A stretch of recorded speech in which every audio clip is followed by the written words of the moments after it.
so many people don't believe that trafficking exists to this day. And there's different kinds of trafficking. Mine is familial, so that's when a caregiver or a family member exploits their child for financial gain, which my mother did. So she came here, and I feel like she just felt like she didn't have choices. Like she didn't have a voice to help herself, help her children that she had with my stepfather.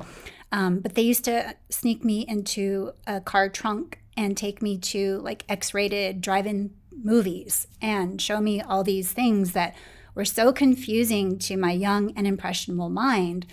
And, you know, it escalated from there to where my mom, and this is dating me, but they used to rent VHS tapes that were pornographic, and she would leave me in her room to watch them with my stepfather when I was probably like, you know, a little bit older. So it's like this gradual attunement of grooming children at a young age, so to where disturbing. You don't even, as a child, know, like, is this wrong? Is this right? You know, because... Well, and your parents are doing it, so you're kind of like, well, I do what my parents say. I'm a good little kid. Yes. I mean, I knew in the back of my mind going to school that I had a suspicion it wasn't happening in the families of my friends, because it just seemed, even at that age, you know, really awkward and weird.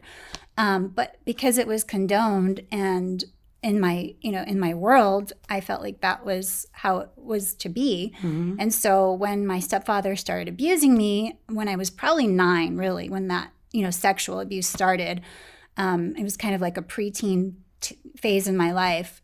I just went with it, although it was so painful. You know, my mother, I still have visions of her walking by my bedroom at night.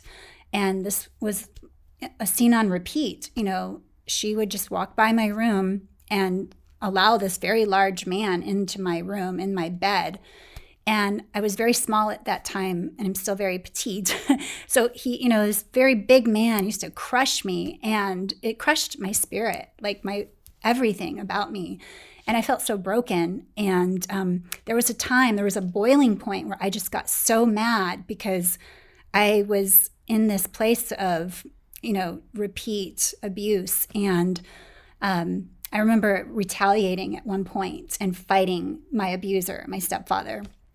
And for that, I paid the price dearly. And that's where a lot of this really impacted me for so much of my life. The healing and recovery was in that fight. You know, my stepfather pinned me up against the wall.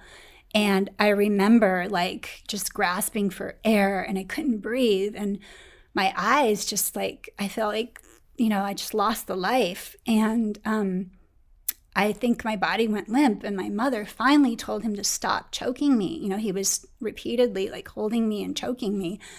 And it just swept so much of my voice and my vitality out from me.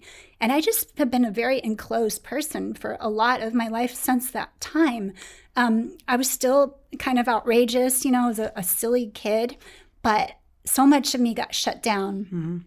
And I've been in that reclamation phase for the last decade, really like trying to get this voice back.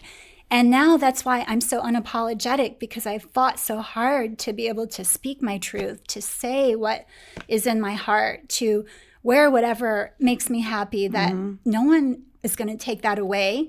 And I don't want that to happen to other people, for their voice to be squashed, because our voice is our power. And I know God wants me to share that message, that we all need to speak our truth, no matter what it is, no matter how small, no matter how big that message is. You have the right to share that voice, right? Right.